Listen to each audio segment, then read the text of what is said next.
Hi welcome back. ഇന്ന് ഞാൻ 50 വയസ്സ് കഴിഞ്ഞ് നമ്മൾ എന്തെല്ലാമാണോ ചെയ്യാൻ പാടില്ലാത്തത് അതിനെക്കുറിച്ചുള്ളൊരു വീഡിയോ ആണ്. അതായത് നമ്മുടെ സ്കിൻ റിലേറ്റഡ് ആയിട്ടുള്ളത് തന്നെയാണ്. അപ്പോൾ പലരും 50 വയസ്സൊക്കെ കഴിയുമ്പോൾ എല്ലാവരും മടിക്കും പലത് കാര്യങ്ങൾ ചെയ്യാനായിട്ട്. എനിക്ക് പ്രായമായില്ലേ, അപ്പോൾ ഇനിയിപ്പോൾ എന്തോത്തിനാ എന്നൊക്കെയുള്ളൊരു ചോദ്യങ്ങളുണ്ട് പലർക്കും. അപ്പോൾ അതൊന്നും വേണ്ട, നമുക്കും നന്നായിട്ട് തന്നെ ഇരിക്കണം. കാരണം നമ്മൾ നന്നായിട്ടിരുന്നില്ലേ വേറെ ആരും നമ്മളെ നന്നായിട്ട് ഇരിക്കാനൊന്നും പ്രോത്സാഹിപ്പിക്കത്തൊന്നുമില്ല. ചിലർ ചെയ്യും, ഇല്ല എന്നല്ല. എന്നാലും നമ്മൾ തന്നെ നമ്മുടെ കാര്യങ്ങൾ നോക്കണം. അത് ഏറ്റവും ഇമ്പോർട്ടൻ്റ് ആണ്. അപ്പോൾ നമ്മൾ 50 വയസ്സ് കഴിഞ്ഞ ആദ്യം നമ്മൾ ആലോചിക്കാനുള്ളത് ഒരു നല്ല സൺസ്ക്രീനാണ്. അതിപ്പോൾ ഒരുപാട് വിലയുള്ളതൊന്നും വേണ്ട, സാധാരണ നമ്മളെ കൊണ്ട് അഫോർഡ് ചെയ്യാൻ പറ്റുന്ന സൺസ്ക്രീന് മതിയാകും.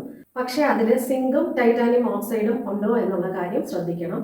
SPF ഒരു വീട്ടിലിരിക്കുന്ന അമ്മമാരാണെങ്കിൽ SPF 30+ നോക്കിയാൽ മതി. അതായത് സൺ പ്രൊട്ടക്ഷൻ ഫാക്ടറാണ് SPF എന്ന് പറഞ്ഞാൽ. അത് 30+ ഉണ്ടോ എന്ന് നോക്കിയാൽ മതി. ഇല്ല, നമ്മൾ വെളിയിലൊക്കെ പോകുന്ന ആൾക്കാരാണ്, നല്ല വെയിലത്തൊക്കെ പോകുന്ന ആൾക്കാർ, എന്തായാലും 50 വയസ്സ് കഴിയുമ്പോൾ നമ്മൾ ഒരുപാട് വെയിലത്തൊന്നും പോകത്തില്ല. അപ്പോൾ അങ്ങനെയുള്ളവരാണെങ്കിൽ അതനുസരിച്ചുള്ള ഒരു സൺസ്ക്രീൻ ഉപയോഗിക്കുക. പിന്നെ നമ്മൾ ഒരുപാട് കാലങ്ങൾ കഴിയുമ്പോൾ നമ്മുടെ സ്കിന്ന് നമ്മുടെ ചെറുപ്പത്തിലുള്ളവരുടെ സ്കിൻ പോലെ ഒട്ടും ആകത്തില്ല, അത് നമുക്ക് തന്നെ അറിയാം. എന്നാലും നമ്മുടെ സ്കിന്ന് നന്നായിട്ട് തന്നെ സൂക്ഷിക്കാൻ ശ്രദ്ധിക്കുക. ഒരുപാട് കാലങ്ങൾ കഴിയുമ്പോൾ സ്കിന്നിൽ ഡ്രൈനെസ്സും സ്കിന്നിൽ പിന്നീട് കറുത്ത മെലാസ്മ പോലുള്ള കറുത്ത അടയാളങ്ങളും പിഗ്മെന്റേഷനും കറുത്ത കുത്തുകളും ഇതെല്ലാം വരുന്നത് നമ്മൾ സ്കിന്ന് ചെറുപ്പത്തിലും നേരാവണ്ണം സൂക്ഷിക്കാത്തത് കൊണ്ട് തന്നെയാണ്. അതാണ് ഏറ്റവും പ്രധാനമായിട്ടുള്ളൊരു കാര്യം.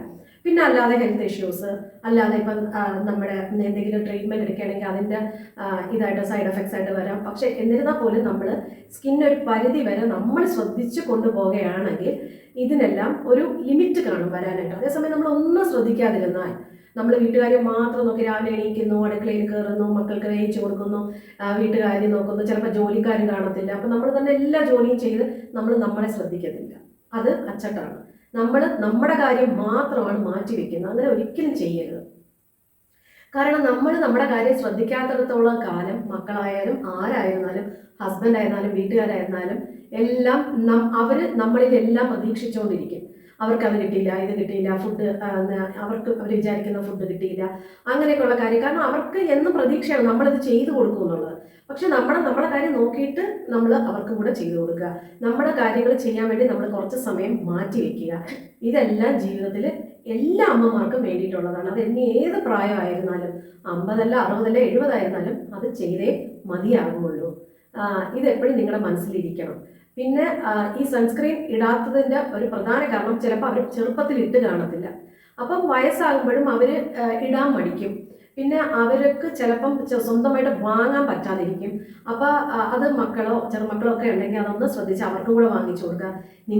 നിങ്ങൾ ചെറുപ്പക്കാരായ നിങ്ങൾ ഇടുന്നത് പോലെയാണ് അവരും ഇടുന്നത്. അല്ലെങ്കിൽ അവരുടെ സ്കിന്നിന് കുറേ കൂടെ പെട്ടെന്ന് അങ്ങ് ചുളിവുകൾ വന്ന് വൃത്തികേടാവും. അപ്പം നിങ്ങളുടെ അമ്മമാരോ അല്ലെങ്കിൽ അമ്മമ്മമാരോ ഒക്കെ നന്നായിട്ട് ഇരിക്കുന്ന കാണാനല്ലേ എല്ലാ മക്കളും ആഗ്രഹിക്കുന്നത്. അപ്പോൾ അതുകൊണ്ട് നിങ്ങൾ വാങ്ങിച്ചു കൊടുക്കുക. അല്ല എന്നുണ്ടെങ്കിൽ ഇപ്പോഴത്തെ അമ്മമാരൊക്കെ കുറേ കാര്യങ്ങളൊക്കെ ഓൺലൈനിൽ കൂടെ വാങ്ങിക്കാനൊക്കെ അറിയായിരിക്കും. അപ്പോൾ അങ്ങനെ വാങ്ങിച്ചു കൊടുക്കുക. അപ്പോൾ സൺസ്ക്രീൻ ഏറ്റവും ഇമ്പോർട്ടൻ്റ് ആയിട്ടുള്ളൊരു കാര്യമാണ്. അത് നിങ്ങൾ മുടക്കാതിരിക്കുക. ആ മിസ്റ്റേക്ക് നിങ്ങൾ ചെയ്യരുത്. അതാണ് ഒന്നാമത്തെ മിസ്റ്റേക്ക്. പിന്നെ രണ്ടാമത്തെ മിസ്റ്റേക്ക് എന്താണെന്ന് വെച്ചാൽ, ഒരു പ്രായം കഴിയുമ്പോൾ നമ്മൾക്ക് നമ്മുടെ സ്കിന്നിലൊക്കെ ഒരുപാട് ഡ്രൈനെസ് ഉണ്ടാവാം, ഒരുപാട് പിന്നീട് ഒരു ഡൾ ഫീലിംഗ് ഉണ്ടാകാം, ഒരു പ്രകാശം കാണത്തില്ല സ്കിന്നിന്. അപ്പോൾ അതിനൊക്കെ എന്ത് ചെയ്യണം, നമ്മൾ ആക്റ്റീവായിട്ടുള്ള ഇൻഗ്രീഡിയൻസ് നമ്മൾ അപ്ലൈ ചെയ്യണം. അതായത് നമ്മുടെ സ്കിൻ എന്താണോ അതനുസരിച്ചുള്ള ആക്റ്റീവ്സ് നമ്മൾ അപ്ലൈ ചെയ്യണം. അതായത് സിറംസ് ഒക്കെ ഇല്ലേ, vitamin C, retinol, hyaluronic acid, niacinamide, ഇങ്ങനെയൊക്കെയുള്ള അതിനെയാണ് ആക്റ്റീവ് ഇൻഗ്രീഡിയൻസ് എന്ന് പറയുന്നത്, സിറം. അപ്പോൾ അത് എന്താണോ നമ്മുടെ സ്കിന്നിന് ആവശ്യം അത് നമ്മൾ യൂസ് ചെയ്യണം. അത് പ്രായമുള്ള നമ്മുടെ റെറ്റിനോള്, ഇപ്പോൾ ഒരുപാട് ഡ്രൈനെസ് ആയിട്ടുള്ള ചിലർക്കൊക്കെ ഒരുപാട് ഡ്രൈനെസ് ആണ് സ്കിന്നിന് വയസ്സാകുമ്പോൾ, അങ്ങനെയുള്ളവർക്ക് ഹൈലറോണിക് ആസിഡ് യൂസ് ചെയ്യാം. സ്കിന്നിന് ഒരുപാട് പിന്നെ കറുത്ത പാടുകളോ കുത്തുകളോ ഒക്കെ ഉണ്ടെങ്കിൽ റെറ്റിനോള്, വൈറ്റമിൻ സി, അങ്ങനെയൊക്കെ ഉള്ളത് യൂസ് ചെയ്യാം. അതെല്ലാം നിങ്ങളുടെ സ്കിന്നിനനുസരിച്ച് നിങ്ങൾ യൂസ് ചെയ്യാൻ ശ്രദ്ധിക്കുക. ഇത് നിങ്ങൾ യൂസ് ചെയ്യാതിരിക്കുന്നതാണ് ഏറ്റവും വലിയൊരു മിസ്റ്റേക്ക്. കാരണം ഇത് ചെയ്യുമ്പോഴത്തേക്ക് നിങ്ങൾക്ക് തന്നെ കുറച്ച് നാൾ കഴിയുമ്പോൾ നിങ്ങൾക്ക് ആ സ്കിന്നിൽ വരുന്ന ഒരു പ്രകാശം നിങ്ങൾക്ക് തന്നെ ഫീൽ ചെയ്യും. അപ്പം നിങ്ങൾ മനസ്സിലാക്കും, അയ്യോ ഇത് നേരത്തെ ചെയ്യാനുള്ളതായിരുന്നു. നേരത്തെ ഒന്നുമല്ല, നമുക്കിപ്പോൾ ഈ പ്രായമായിരുന്നാലും നമുക്ക് ചെയ്യാം. പക്ഷേ തുടക്കക്കാരാണെങ്കിൽ അതനുസരിച്ചുള്ള ചെറിയ കോൺസെൻട്രേഷനിൽ തുടങ്ങിയിട്ട് വലുതിലോട്ട് പോവുക. അല്ലെങ്കിൽ നല്ലൊരു സ്കിൻ ഡോക്ടർ നിങ്ങൾ എല്ലാവരും കാണാൻ ശ്രമിക്കണം. അപ്പോൾ അവർ പറയുന്ന പിന്നെ ആക്റ്റീവ്സും അല്ലെങ്കിൽ ക്രീംസോ ഒക്കെ നിങ്ങൾ യൂസ് ചെയ്യണം. അവർ പറയുന്ന ടാബ്ലറ്റ്സ്, വൈറ്റമിൻ ടാബ്ലറ്റ്സ് അത് യൂസ് ചെയ്യാം. അപ്പം അങ്ങനെയൊക്കെയുള്ള കാര്യം നിങ്ങൾ ശ്രദ്ധിക്കണം. അപ്പം ഇതാണ് ഏറ്റവും വലിയ രണ്ടാമത്തെ മിസ്റ്റേക്ക്, അതായത് ആക്റ്റീവ്സ് ഉപയോഗിക്കാതിരിക്കുന്നത്. ആക്റ്റീവ്സ് ഉപയോഗിക്കണം. ഓക്കെ. ഇനി മൂന്നാമത്തെ മിസ്റ്റേക്ക് എന്താണെന്ന് പറഞ്ഞാൽ നമ്മൾ സ്കിൻ എക്സ്ഫോളിയേറ്റ് ചെയ്യാതിരിക്കുന്നത്, അതായത് സ്ക്രബിങ് എന്ന് വെച്ചാൽ ഇപ്പോൾ ഒരുപാട് കെമിക്കലായിട്ടുള്ള സ്ക്രബ്സ് നമുക്ക് അവൈലബിൾ ആണ്. അപ്പോൾ അതാകുമ്പോൾ ഒരുപാടിട്ട് ഉരയ്ക്കേണ്ട മുഖത്ത്, വെച്ചാൽ കൈ കൊണ്ട് തേച്ച് ഉരയ്ക്കേണ്ട. പക്ഷേ അത് യൂസ് ചെയ്യാൻ മടിയായിട്ടുള്ളവരാണെങ്കിൽ ആഴ്ചയിലൊരിക്കൽ ഒരു നല്ല മൈൽഡായിട്ടുള്ള ഗ്രാന്യൂൾസ് ഉള്ള, വളരെ ചെറിയ മൈന്യൂട്ടായിട്ടുള്ള ഗ്രാന്യൂൾസ് ഉള്ള സ്ക്രബ് വാങ്ങിച്ചിട്ട് പതുക്കെ നമ്മൾ എക്സ്ഫോളിയേറ്റ് ചെയ്യണം. അപ്പോൾ ഡെഡ് സ്കിൻ സെൽസ് നമ്മുടെ മുഖത്ത് അല്ലെങ്കിൽ നമ്മുടെ ദേഹവും എക്സ്ഫോളിയേറ്റ് ചെയ്യണം. വന്നിരിക്കുന്ന ഡെഡ് സ്കിൻ സെൽസ് നമ്മൾ അത് ചിലപ്പോൾ തനിയെ പൊഴിഞ്ഞു പോകൂല. അപ്പം ഇത് നമ്മൾ സ്ക്രബ് ചെയ്ത് ഇളകണം. പണ്ടൊക്കെയുള്ള അമ്മമാർ ഈഞ്ചയിട്ടൊക്കെ കുളിക്കത്തില്ലേ, അതൊക്കെ ഇതിനെയാണ്. അവരുടെയൊക്കെ സ്കിൻ എന്ത് മിനുസമാണ്, ആ മിനുസം വരാനാണ് നമ്മൾ സ്ക്രബ് ചെയ്യുന്നത്. അപ്പോൾ നമ്മൾ ഈ സ്ക്രബ് ചെയ്ത് നമ്മുടെ സ്കിന്നിൽ എപ്പോഴും 28 ദിവസത്തിലൊരിക്കൽ നമ്മുടെ സ്കിന്നിൻ്റെ ഡെഡ് സ്കിൻ സെൽസ് തനിയെ പോകും. പക്ഷേ ഈ തനിയെ പോകാത്ത ഒരുപാട് അവസരങ്ങളുണ്ട് നമ്മുടെ സ്കിന്നിൽ. അതുകൊണ്ടാണ് നമ്മുടെ സ്കിന്നിൽ ചില കട്ടിയായിട്ടിരിക്കുകയും ഡള്ളായിട്ടിരിക്കുകയും ഒരു കരുവാളിച്ചിരിക്കുകയൊക്കെ ചെയ്യുന്നത്. അപ്പം നമ്മൾ നല്ലൊരു സ്ക്രബ് കൊടുക്കുകയാണെങ്കിൽ ആഴ്ചയിലൊരിക്കൽ അത് നല്ലതാണ്. ഇനി അങ്ങനെ ചെയ്യാൻ മടിയുള്ളവരാണെങ്കിൽ ഒരു 3 മാസത്തിലൊരിക്കൽ ഒരു പീല് പോയി ഡോക്ടറുടെ അടുത്ത്, സ്കിൻ ഡോക്ടറുടെ, ഡെർമറ്റോളജിസ്റ്റിൻ്റെ അടുത്ത് പോയി ചെയ്യാം. ഇപ്പം അല്ലാതെ പീലുകൾ നമുക്ക് ചെയ്യാൻ പറ്റുന്ന പീലുകളുണ്ട്. ഇപ്പം അങ്ങനെയൊക്കെ ചെയ്യാൻ അറിഞ്ഞൂടാത്ത അമ്മമാർക്ക് ഇതെല്ലാം ഒരു നല്ല ഡെർമറ്റോളജിസ്റ്റ് അടുത്ത് പോയിട്ട് കൺസൾട്ട് ചെയ്യണം. എനിക്ക് ഇങ്ങനെ എൻ്റെ സ്കിന്ന് ഇങ്ങനെ ആക്കണം, എനിക്ക് കണ്ണിൻ്റെ ചുറ്റാക കറുപ്പാണ്. ഇപ്പം കണ്ണിൻ്റെ ചുറ്റാക പോലും പീൽ ചെയ്യുന്നുണ്ട്. പീൽ ചെയ്തിട്ട് ഇത് ഹൈലറോണിക് ആസിഡ് കൊടുക്കാറുണ്ട്. അപ്പം കണ്ണിൻ്റെ ചുറ്റാകമുള്ള ആ കറുപ്പ് അങ്ങ് മങ്ങിയിട്ട് ഹൈലറോണിക് ആസിഡ് ഉടനെ തന്നെ അപ്ലൈ ചെയ്യുമ്പോഴത്തേക്ക് അവിടെ ഒരു നല്ല പ്ലംനെസ് തോന്നും. അങ്ങനെയുള്ള ട്രീറ്റ്മെൻറ്റ്സുകളുണ്ട്. അപ്പം അങ്ങനെ ഒരുപാട് ട്രീറ്റ്മെൻറ്റ്സുകൾ ഇന്നുണ്ട്. അതൊക്കെ അഫോർഡബിൾ ആണെങ്കിൽ പോയി ചെയ്യുക. ഇല്ല എങ്കിൽ നമുക്ക് തന്നെ വീട്ടിലിരുന്ന് ചെയ്യാൻ പറ്റുന്ന കാര്യങ്ങളാണെങ്കിൽ അത് ചെയ്യുക. പക്ഷെ ഒരിക്കലും ചെയ്യാതിരിക്കരുത്. അത് ഏറ്റവും വലിയൊരു മിസ്റ്റേക്കാണ്. പിന്നെ ഇതിനേക്കാളെല്ലാം ഉപരി ഏറ്റവും വലിയ മിസ്റ്റേക്ക് എന്താ വെച്ചാൽ, ഈ അമ്മമാരെന്ത് ചെയ്യുന്നത് വെച്ചാൽ ഇപ്പോൾ ഒരു ദിവസം ചെയ്യും, അല്ലെങ്കിൽ 2 ദിവസം 3 ദിവസം ഒരാഴ്ച ചെയ്യും, പിന്നെ മടിക്കും. അത് ചെയ്യുന്നതിന് ഏറ്റവും വലിയൊരു മിസ്റ്റേക്ക്. കാരണം എന്ന് പറഞ്ഞാൽ കൺസിസ്റ്റൻ്റ് ആയിട്ട് നമ്മളൊരു കാര്യം 3 മാസമെങ്കിലും ചെയ്യുമ്പോഴേ അതിൻ്റെ റിസൾട്ട് നമുക്ക് കിട്ടുള്ളൂ.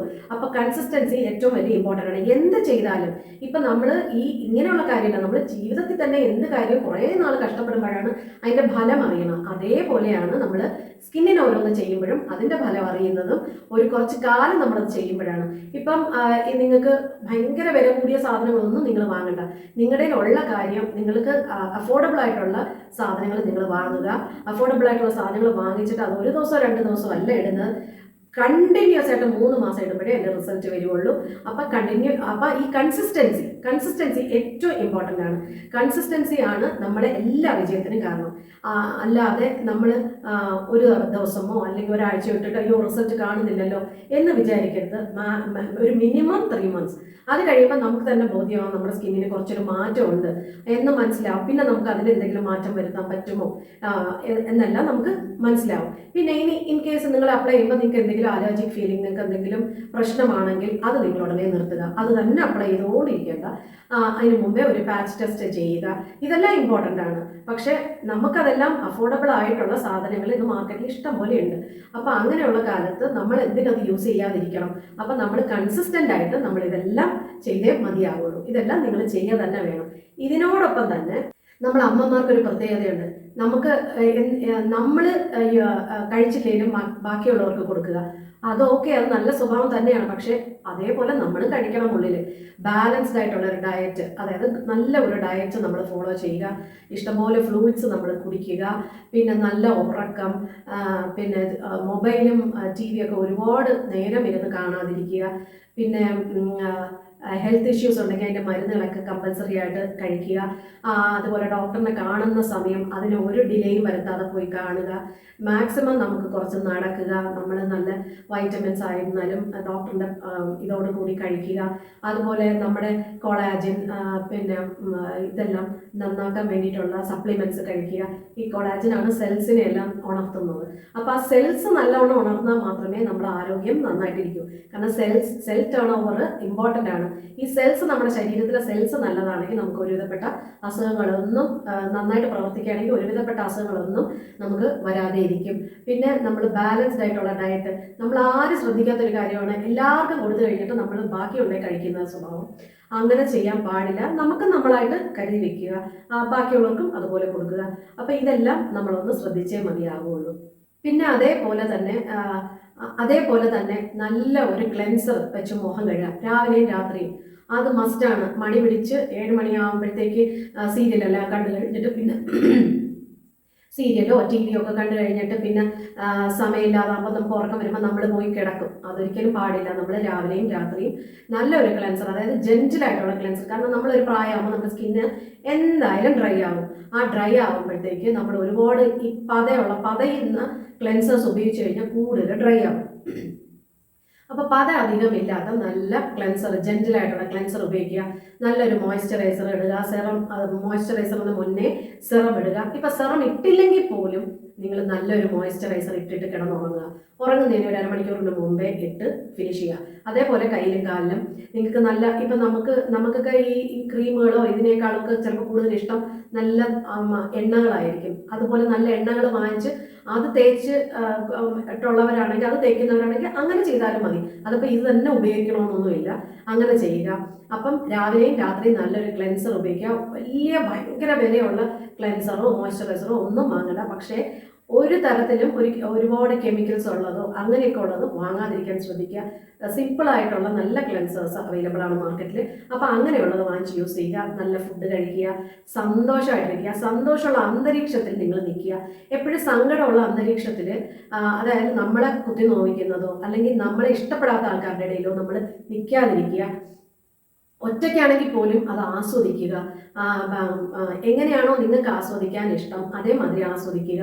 അപ്പം അങ്ങനെയൊക്കെയുള്ള കാര്യങ്ങളാണ് നിങ്ങൾ ശ്രദ്ധിക്കാനുള്ളത്. അപ്പോൾ ഇത്രയൊക്കെ എനിക്ക് അമ്മമാരുടെ അടുത്തും എന്നെ പോലെ പ്രായമുള്ളവരടുത്തൊക്കെ പറയാനുള്ളൂ. അപ്പോൾ എല്ലാവർക്കും ഈ വീഡിയോ ഇഷ്ടമായെന്ന് വിചാരിക്കുന്നു. അടുത്ത വീഡിയോയിൽ കാണാം.